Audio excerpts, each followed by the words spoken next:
and then I can bring this along and she can walk. So go ahead and walk. Okay, we're gonna stop. I'm gonna push that.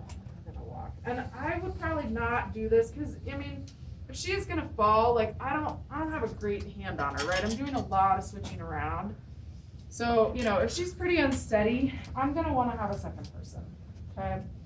I know the question's like, in the practical, what do I do? And so the other thing I will say, just sort of real life, is if you're worried about, and you can do this in the practical too, like, if you don't have a second set of hands and you are worried that you are gonna need a chair, maybe your first step is just to have her take 5 steps to the bedside chair.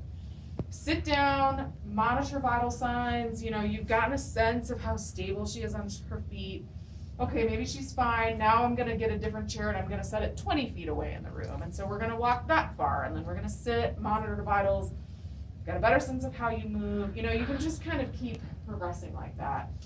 And you can even just have the patient, if you're really worried about it, you just stay in the room and you walk window to door and you do that, but you've still got the bed there, you've got the chair there.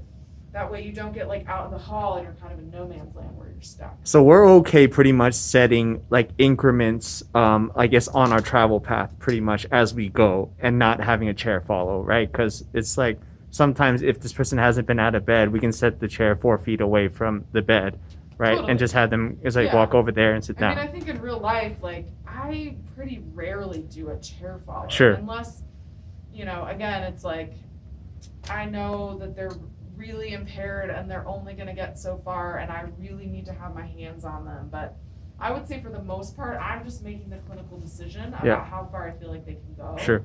And sometimes I don't know. That's my way of sort of like testing it out. And there are times too when you get up and they're fine and you walk into the hall and then they're like, I don't feel good. There are occasional times when I'm like, well, get a chair. But, that's where you're using your clinical decision making, vital signs, etc. So